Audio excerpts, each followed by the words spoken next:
On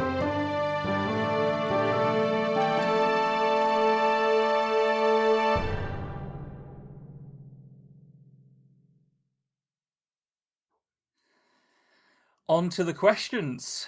Right.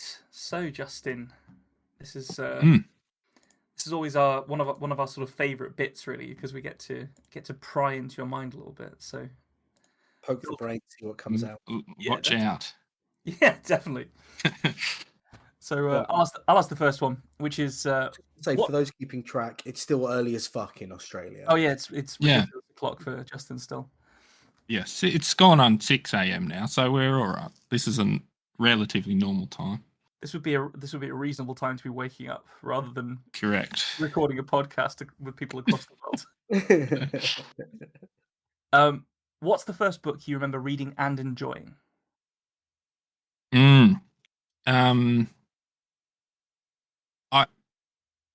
Interesting. I'm not 100% sure, and I know I have listened to you guys before and have heard the Hobbit get its long overdue apparently. So many people start on the Hobbit, so I mean, it's shame to not saying it, but it's. You know what? I think it was actually. I think I read The Lion, the Witch, and the Wardrobe before The Hobbit. Yeah. So, and I think that was probably it prior to learning that it was, Christian, some sort of, Christian brainwashing tool. I didn't know that at the time. So there's always that moment in in a little child's life where someone mentions that Aslan is Jesus to them. And I still remember that feeling of what the fuck, what? Yeah, I remember that too. I was like, hang on. And then they're like, yeah, and is it Peter, which is the boy that goes with the witch? Edmund. Edward, yes, Edward. Peter's the older one, isn't he? Yeah, Edward is like Judas and all this, betraying them for a Turkish delight or whatever it was. Like, oh man. But 40 pieces of silver Turkish delight. That was the one, wasn't it? Yeah. So I think it was that, though. I think it was The Lion, the Witch, and the Wardrobe. But then certainly The Hobbit is early. And I guess it's probably not it wasn't the first one, but the book that really got me well and truly hooked, not just on fantasy, but probably on writing, was Terry Pratchett. One of the many. Do you remember which one? I think Colour of Magic was my first one. I think. Bit of Rincewind. I think I read the first one first, even though nowadays I wouldn't recommend that to anyone who wants to get into Discworld. But I think I did read that one first and then have read, I think all of them. Just because it's always interesting to do this one, if you were going to get someone in, what Discord book would you put in their hands first? Guards. Every time. Yes! He's a Vimes man. On the winning team. It's either Guards or one of the witches, one of the Granny Weatherwax witches books, I think. Yeah. Oh, Granny Weatherwax, wonderful. And Nico, you're exactly right. It is the glorious 25th of May, which is the revolution date in Night's Watch today, as we. So we've all got. I have to go and find some lilac to put in my hat or something. I do think it was a bit as if obviously that has come across, but it was certainly fantasy books that are the first I remember loving. I think it's pretty common, especially in the people we immediately get on with. We could pretty much answer that question because it's generally Tolkien and then Pratchett. Yeah. Yep. The good stuff. Yeah. When you sit down to write in your writing space, do you have props around you to help you get into the zone and provide inspiration, or are you a clean desk kind of guy?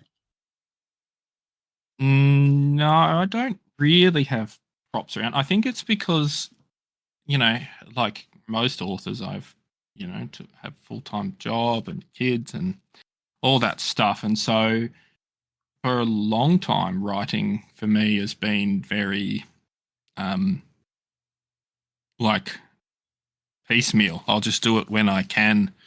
I have, when it was on the train on the way to work, or at lunchtime in a cafe, or it was wherever I could scratch out the time to write. So nowadays I do have a desk and a decent setup where I occasionally sit, but it's just, the only paraphernalia I have around me at the moment is a miniature that I've painted of Death from Soul Music. So he's like playing the guitar. Oh, so there's a Discworld, I guess, but yeah, not really. It's been I think like a lot of people, I just had to scratch out the time wherever I could. And do you find that kind of like more kind of nomadic, uncluttered approach to your surroundings when you're writing actually just helps you get lost in your story, or is it just entirely? Yeah, I think so. No, I think I think you just have to learn to block out everything around you and write. But one thing I've noticed as I've gotten older and have had time to sit for hours on end and try and write, that I'm not great at that. I feel like I'm a short burst kind of writer. I'll spend an hour or however long completely tuned out to the world, smashing out words. But if I try and sit at a desk for 5 hours and write, then I just end up looking at Twitter or getting distracted easily. So I find I'm a bit of a sprint writer. Yeah, no, I think that's. I know when we were doing NaNoWriMo a couple of years ago, we were we were writing in sprints together. Actually, we were doing timed sprints together, and that was just the sheer sort of quantity of words we were getting out was massive. But I'm sure your first drafts were much stronger than ours were, because we were just. It was a bit like the Wild West. We were just pushing the frontier of the word count further and further away from zero. Yeah, we were just racing each other. Yeah, there was that. Yeah. And I won. No, I'm joking. So, if you could add a prop, just type of thing, like you're like, okay, I can have like the ZF1 from Fifth Element, like whatever, anything, up on the wall in front of you. What's your prop that's going on the wall? Unlimited budget, something right there. I would probably, if it's anything, I would choose to put up the finished manuscript and just copy it down. Be like, that was easy. I don't know, actually. I really don't know. Like I'm a very, I can't even listen to music or anything when I write. I'm one of those people. Like I've tried, I tried listening to music, and if it's got lyrics, I'm like, I just start writing down the lyrics from the song, and then I've tried, I'll do like instrumental music, and I'm like, it just, I don't know. I when I'm writing, I need complete focus on the task. I even use dark mode in like Scrivener or whatever often, where it just, shuts everything off except the manuscript in front of you, so there's nothing else even on the screen. I really like doing that as well. That full screen mode in Scrivener is so helpful. I find it really, really helps me to keep focused. So when you actually, when you are writing, when you find those bursts, when you find that focus, what is it about the process that gives you the satisfaction to come back and keep doing it? Yeah, I think it's. I do enjoy. I enjoy first draft the most, I think, the initial writing. I like that more than editing. So I like the moment, I suppose, of when you've written something and you go back and you find something you're really proud of, like a great metaphor or whatever, or a sentence structure that you think works really well, or a joke or whatever. So I think it's the it's reflecting on the writing. I can't remember who whose quote it was, but the quote that I hate writing, but I love having written is very telling, when it's just like, oh, yes, I've done 1,000 words and now I, go back and I can look at what, works within that or whatever. So I think when you find, you stumble across a great bit of writing that you've done that you're really proud of, I think that's what, I love about it. Just surprising yourself sometimes, and certainly just the feeling knowing that, if you're proud of it, if you think it's funny, if you think it's good, then I think the reader will think the same. And so, you have that interesting thing that writers do, and they vacillate between narcissism and crippling self-doubt in the space of about an hour. When you look back at something, you go, I'm a genius. This is literary genius. And that's a great moment. And then you read it later and you're like, this is absolutely awful. What am I doing? I'm terrible. So how do you what's the sort of mental fortitude that you practice to get out of those moments of doubt? I think you just have to push through. I often tell people, like, lots of, one of the things, we're talking about, like, being just having to write, like, I would, when I lived in Melbourne previously, when I was working over there, and like catching the train every day, like that would be almost the only writing time I had sometimes, when we had a young baby at the time and it was just chaos. So I just knew that I had that time, like 40 minutes each way, to write, and that was it for the day. And so I just had to get it done. And so there was no like waiting for the muse to strike or anything. It was just start writing words. And often I'll just say to people that I think a really key thing is, when you look back at a book, if you've written a manuscript, you look back and you read it again over your first draft, and you can't tell which words were written on the days you felt shit about it and which days were written on the days you felt good. You just can't tell anymore. So that knowledge, I think, is enough to just keep pounding words down, knowing that it can feel terrible sort of while you're doing it some days, but if you look back at it later, it might be better than the stuff you wrote when you thought you were a genius. So that is actually a real lightning bolt for me. You just saying that, because I have noticed that, and I hadn't actually put it together as that would actually be a fairly useful motivation. So thank you. I just think you just can't tell. Like you, No. Especially over the length of a novel, when you've written so many words, you just don't know what was supposedly a good day and supposedly a bad day. So I don't know why this thought hasn't come to me in all the episodes we've done. So welcome to my live train of thought at the hellscape that it is. So when I'm a musician, when I started out, I'd record a take, and I'd have to leave the room and let the band listen to it. Right, I couldn't listen to my own voice back. Now I can. Now I'm fine with it. I'm comfortable with it. I can listen. I can, without being too judgmental of myself, listen to what I've done, pick out the mistakes, think about what I want to redo. Have you ever had that with writing? Like, gone to read, like, oh, I don't want to read this back. I'm worried about what I'm going to sound like on the page. Really. Sort of. I think it's more for me that happens after I've read it a lot. Like, okay, there comes to be a point where, so for example, my current, or recently, the novel that is with my agent currently has been through a lot of edits, like probably more than I've ever done on a book, I'd say. And I hate it. Like, I can't stand the sight of it right now. Like, I could not read that book if you paid me to. Maybe if you paid me to.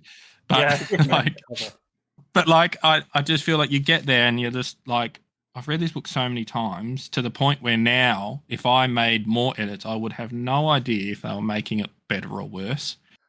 And I think, like, that for me is when I don't like reading my own work, is once I've had to read it a lot and edit it a lot, I just get sick of it. And to the point where I'm like, this is a terrible book. Everyone's going to hate this book. But then, of course, people who read it for the first time don't have that, baggage, I suppose. Or burnout. So, yeah, so I get it. That's exactly what it is. Burnout on a story. That's really the only time I don't like to read my own work. But I certainly don't like to be around other people who are reading my work much. Like, I just if I was to give it to somebody to read, I wouldn't, not that you could sit over someone's shoulder while they read a whole novel. That'd be weird. But just even the short things like, I sort of don't like watching someone read, if that makes sense. I think that makes total sense. This reminds me of an anecdote that I read about recently about Quentin Tarantino. And apparently, for Once Upon a Time in Hollywood, there was only one copy of the script when they were casting, and you had to go to his house and read it in front of him. You didn't have to read it out loud, but you had to read it there at his house, and you couldn't take it away with you or make copies or anything. I assume he was really worried about leaks and stuff. But apparently, what that process was like was that he would like check in on you at like set intervals because he'd know where you were in the script, and he was checking to see if you were laughing at the right bits and all that kind of stuff. Like, really, he knew exactly what kind of people he wanted to be actually bringing this to life. And that just, when I read that, I had the similar sort of reaction to what you were just describing. Just this, I can't imagine anything worse than watching someone read my work. I'd be fine to talk to them about it afterwards, but like, I don't want to be just staring at someone whilst they read my work. That would be the quiet flipping of pages. Watch, know that they definitely skim read that page. Hey Justin, no hesitation. What's your favourite novel? Oh God, no hesitation. I've already hesitated. No surrender. Completely fucked it. I've fucked it. I don't know. Actually, that's a question. Like, they are by far the hardest questions to answer, aren't they? Like what are your favorites? I think it changes, but look, I really love The City and the City by China Miéville. I don't know if you guys have read that. I haven't read that one, but I have read some other ones by China Miéville, and they're just phenomenal. I mean, look, I think forever it will be one of the Discworld books, probably Night's Watch, but The City and the City is just an amazing book, and I read China Miéville is one of those authors that you just read and you're like, I will never be this good at what we do. Like, you just think he's just a phenomenal. His imagination and his ability to bring it to the page is just next level. But The City and the City, I don't know if you guys know of that, but it's basically a fantasy detective story, I suppose, and it's set in a city that is overlaid in space with another city, right? And so bits of the city are one city and bits of the city are the other city, and they're laid over space, and sometimes you can accidentally walk essentially into another dimension, but into the other city. And there's all these laws about how you have to unsee people from the other city, like you have to pretend they're not there and all of this stuff. And the story is a detective from one city investigating the murder of a citizen from the other city who was found in a piece of their city, kind of thing. And they're dealing with all of the other cities, police force, it's just it's crazy good. It's a really amazing book, and I just, like I said, my favorite books change, but that's that one I come back to regularly.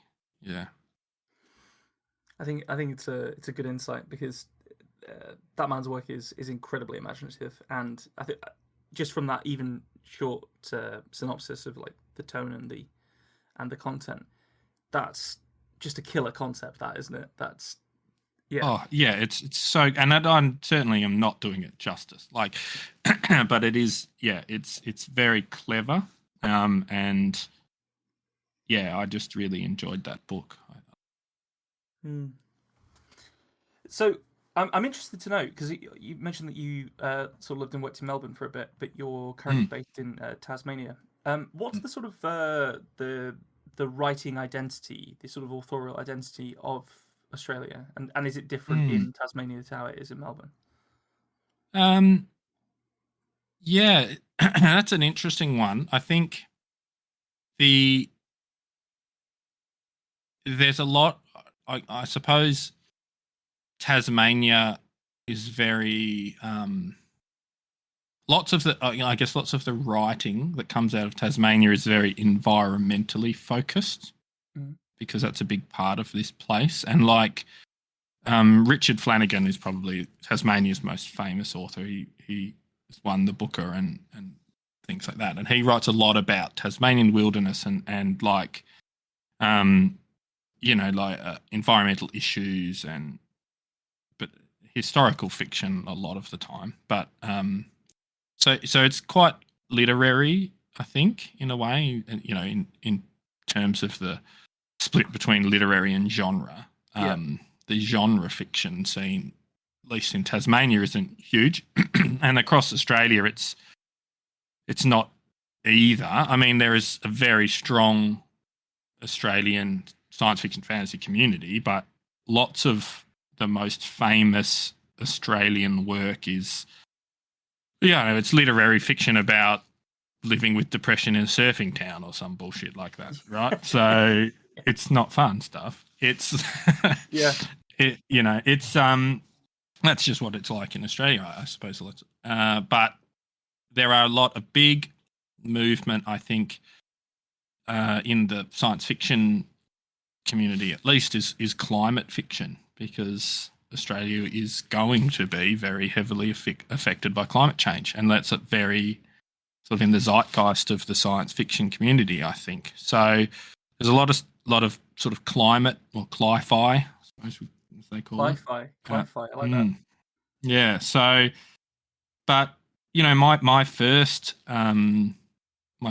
published book and first series, A Town Called Dust, and the Territory series was set in the Australian outback, and it's basically like Mad Max meets The Walking Dead, I suppose. And it's about zombie, basically after the zombie apocalypse. It's set like 200 years post zombie apocalypse, and the only place people are left living is in the outback, because it's so far from population centres that there weren't 4 million zombies everywhere. So people live in and around Alice Springs, and they survive there inside a giant fence, which is in Australia, there's a thing called the rabbit-proof fence, which they set up, which is a humongous fence to keep rabbits out of like massive properties in the outback. And so took that idea, and there's basically the zombie-proof fence. So there's like a big fence, and inside there, in what is Alice Springs, is where the last of humanity live. And so trying to scratch out an existence in the outback, and the zombies themselves even are not sort of the typical zombies. They're like, they don't want to eat your brain, they want to drink you. So they're sort of like vampiric, I suppose. Because that's like the desert, right? Where much of Australia is desert, and so they need the moisture. They're sort of dry and desiccating and decaying away that way. So what they get from eating people is the moisture to rehydrate, basically. So I think lots of that. Yeah. Yeah, so I think like a lot of Australian fiction, genre or otherwise, is inspired by, the country we live in. It's very different to a lot of the rest of the world. And Mad Max is the prime example of Australian genre fiction that's gone global. And it's that, the wasteland idea, the whole, because the middle of Australia is totally post-apocalyptic already. Like, if you go out there, it is just flat and dry and empty in every direction as far as you can see. Like it's very makes you feel very small when you go out there. So I've been wanting to talk to someone about this for a while, just while we're on Australian identity. There's been a massive boom in the last, I'd say, like 5 years, in the Australian YouTube community.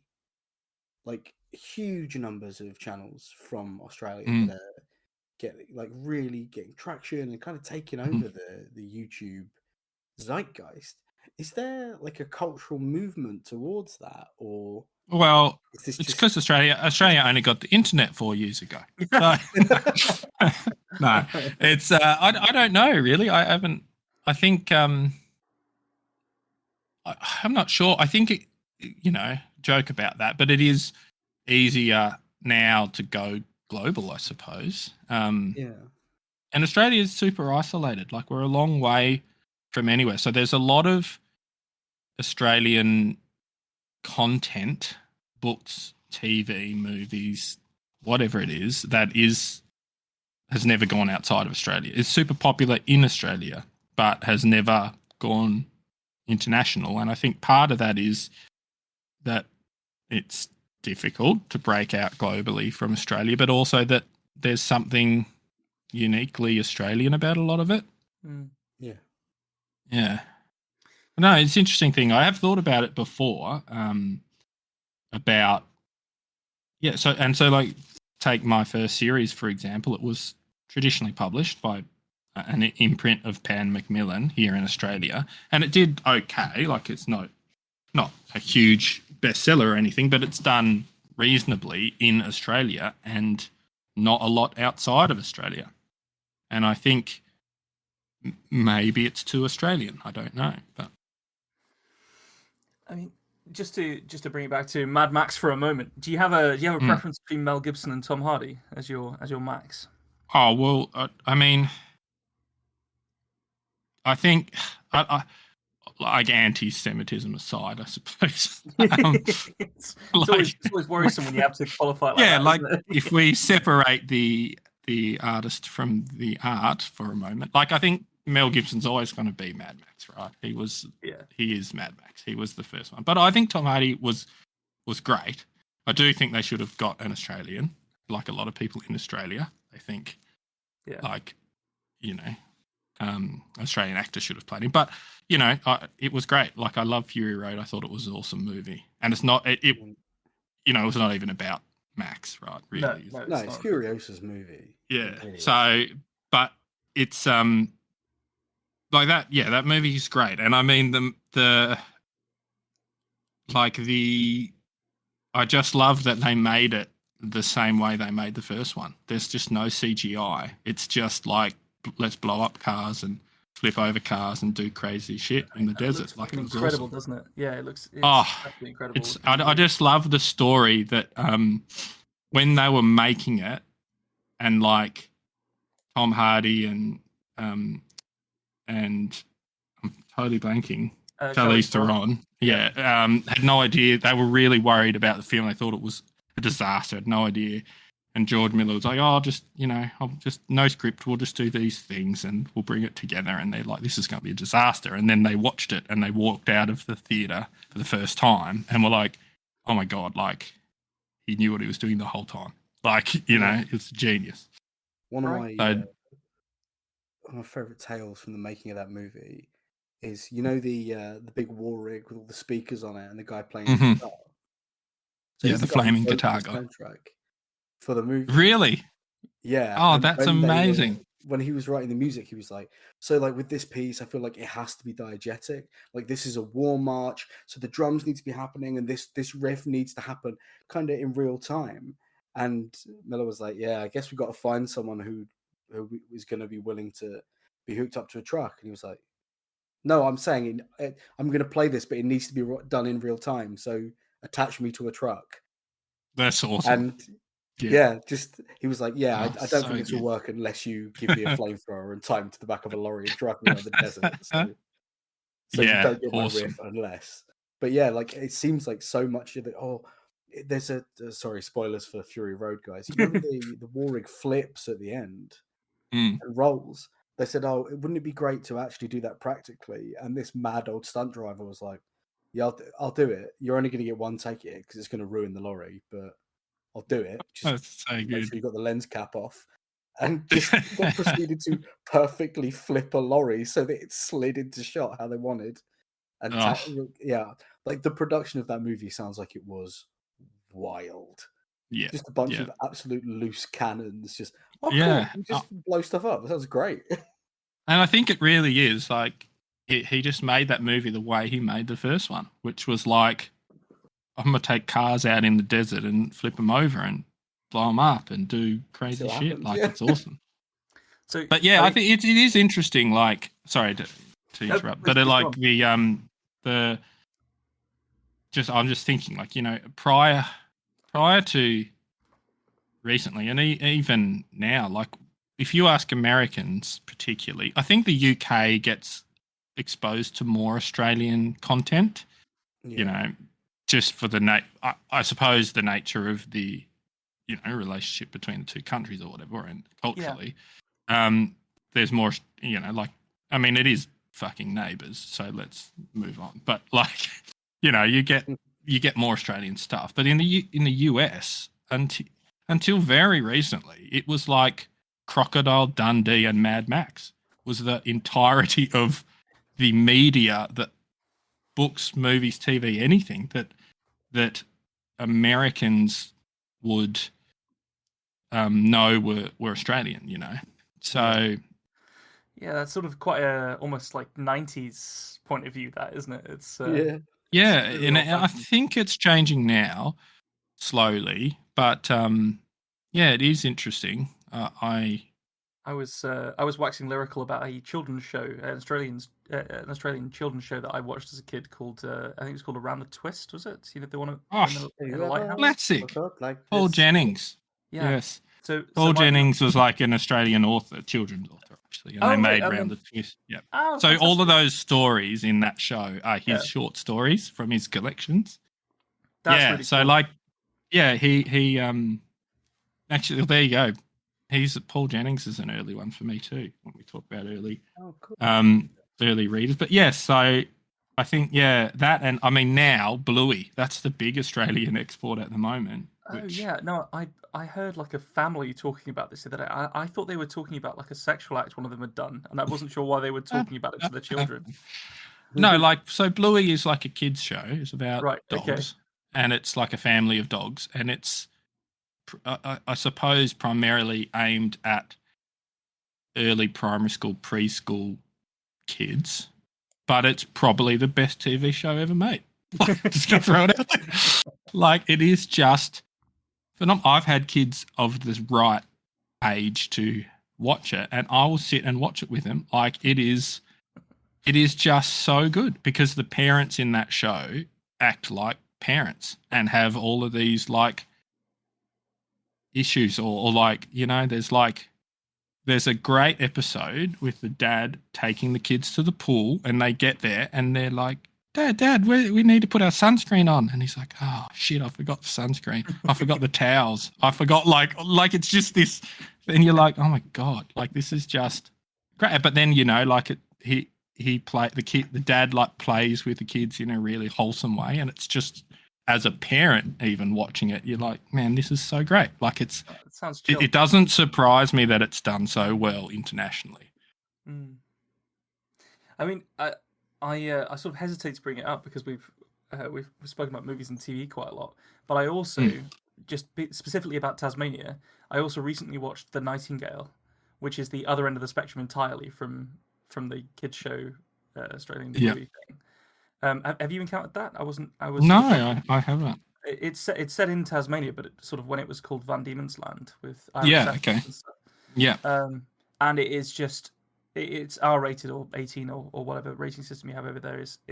You would get 18s, I would have thought. Do you, or is it R18? Yeah. It's an extremely violent, brutal movie. Right. These early Irish settlers. So if you haven't caught it, I'd recommend that you give it a try and see what you think of it. But it deals quite heavily with sort of the sort of situation that Indigenous Australians were in during that period, which as well. was horrific in Tasmania, particularly. Yeah.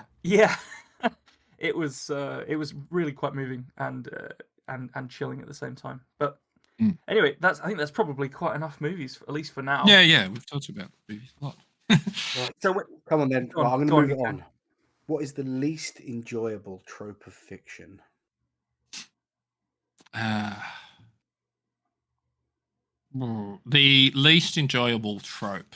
I mean, other than that, I woke up and it was all a dream.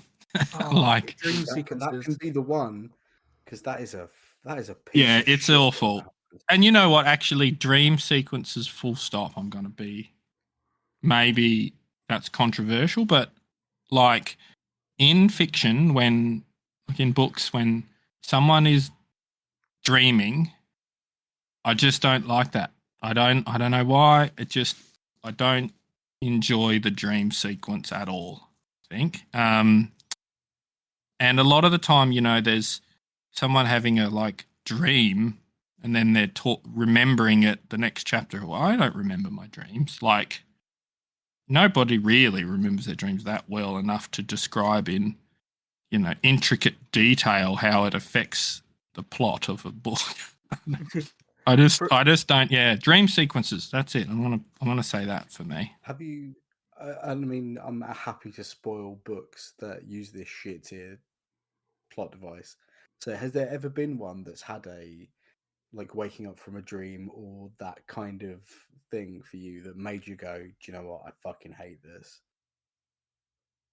I can't think of one off the top of my head, but it like whenever that happens, there's a scene that's described and then they wake up and it was a dream.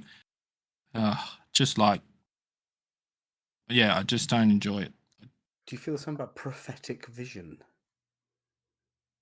Like in that stupid Twilight Like, it movie? depends. Like, there's a few books that'll use like the oracle type of thing, having some sort of vision. I mean, maybe that's different if it's in a magical, if it's in like a fantasy novel where that's very clearly part of the story or the plot or something like that. I guess it gets a pass then if prophecy is part of it. But the Chosen One is another horrible trope of fiction, which I did in my first series, and in some, like, not to a major extent, but did do some sort of prophecy stuff, and now I regret having done that. Well, I mean, we could at least say that as it relates to dream sequences, at least like prophecy actually does something to drive the plot forwards. Like dream sequences are just empty. Like it's entirely built in metaphor.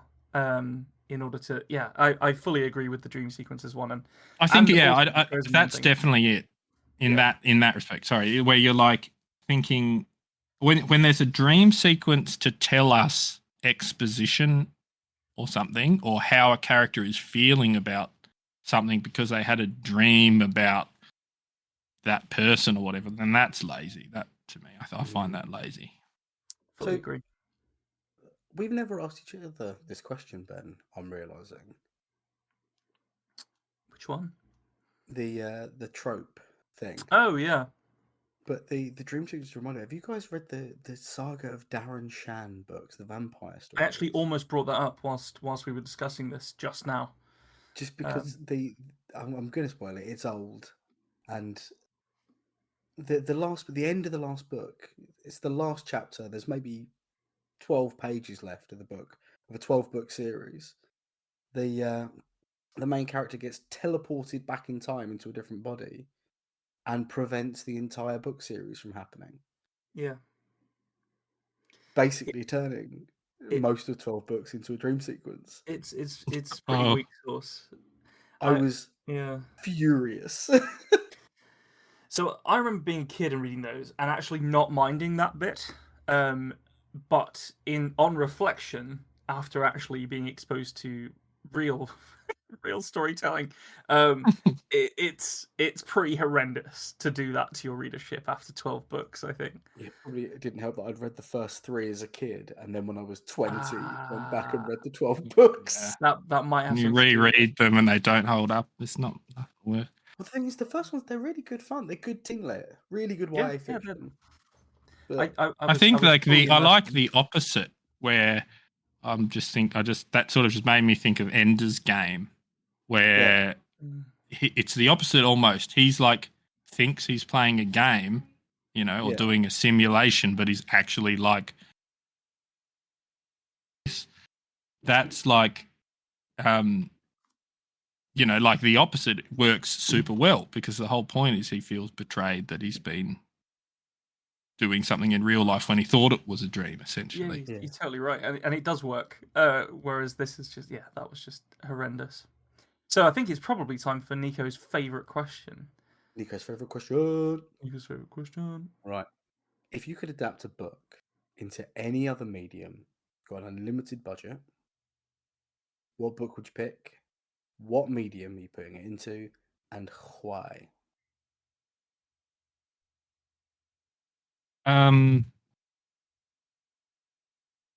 Interesting. I think so. One author or series that I think is really underrated is Ian Tregillis's Milkweed Triptych. I don't know if you guys have heard of that. Bitter Seeds, I believe. Bitter Seeds is the name of the first novel. So I think, like just generally on the record, Ian Tregillis is a horrifically underrated science fiction fantasy author. And it's basically like World War II. So it's historical alternate history, I guess. And it's World War II, but the Germans have perfected the Superman, the Übermenschen. So they basically have like soldiers with superpowers, and the British counter that with wizards. So, like, Shit. and it's awesome. It's just so great, and I would probably love to adapt that into a television series. I think. I just think it's so great. And it's about like a guy on the British side who is like kind of a spy, and he partly sort of has to manage like the wizards, but it's and then their battle against like the German super soldiers.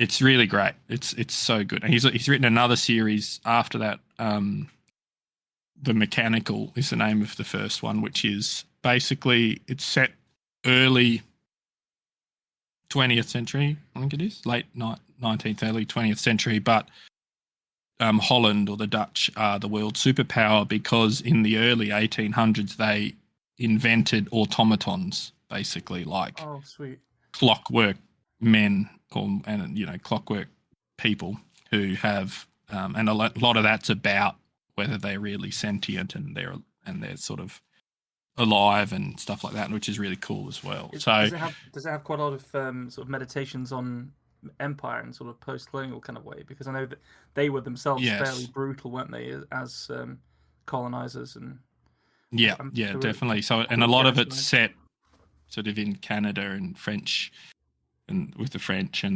versus the Dutch, basically. And it's like lots of that on and there's a lot of it's about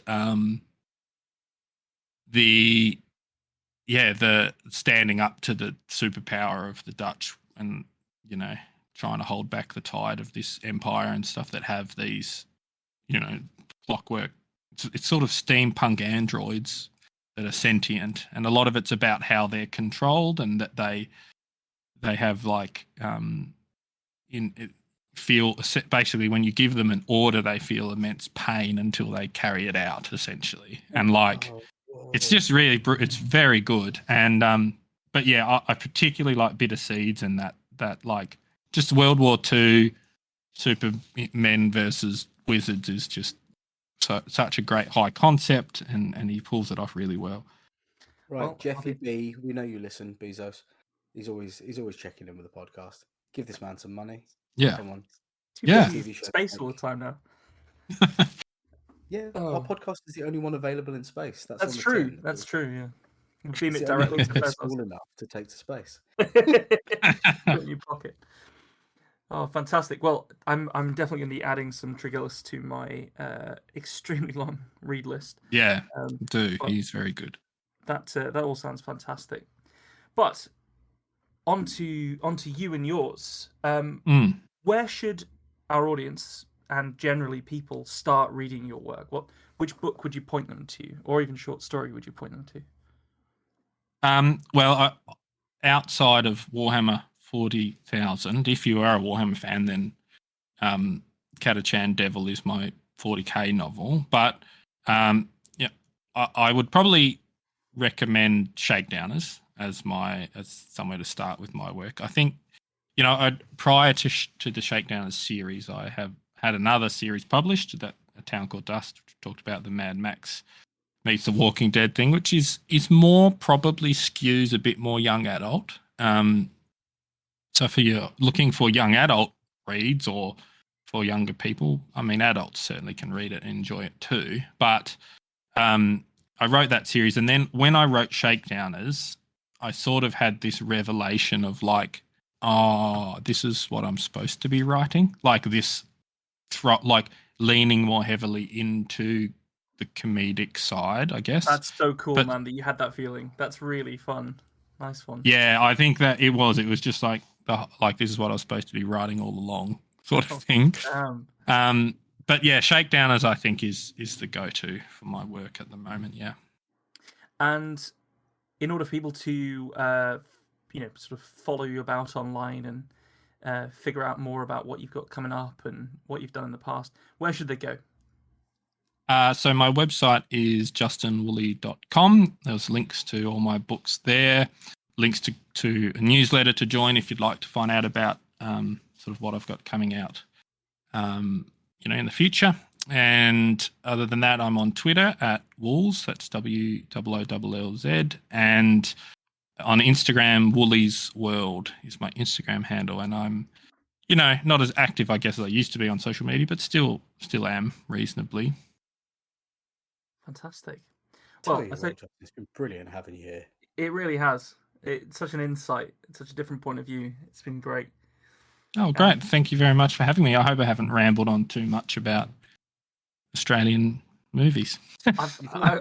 I found it absolutely really, really interesting. And I particularly, I will be taking that point that you made about how it's very difficult to tell what you wrote on a bad day, what you wrote on a good day at the end. I will be carrying that around with me. So thank you for that tool. Oh, no worries. I do think it's a very salient point. Yeah.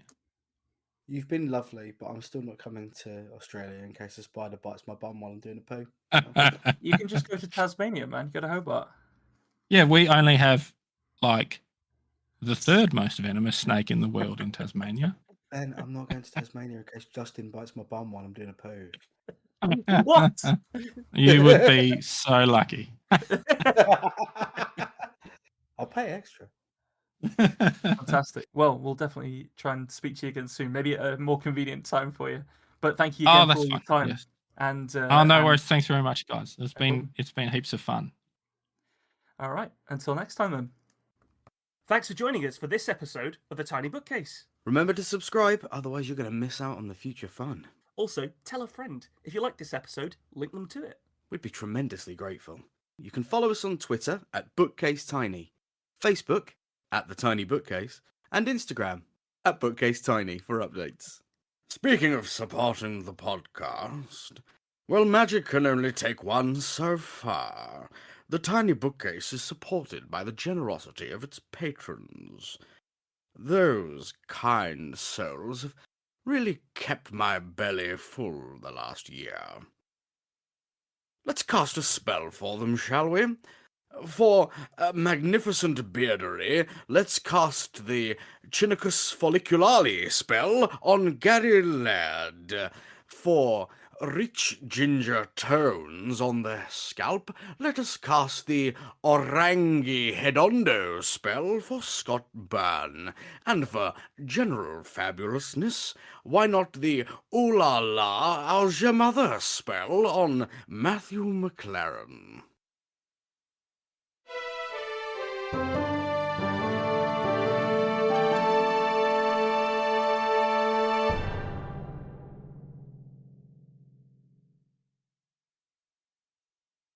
do you come up with that shit, man?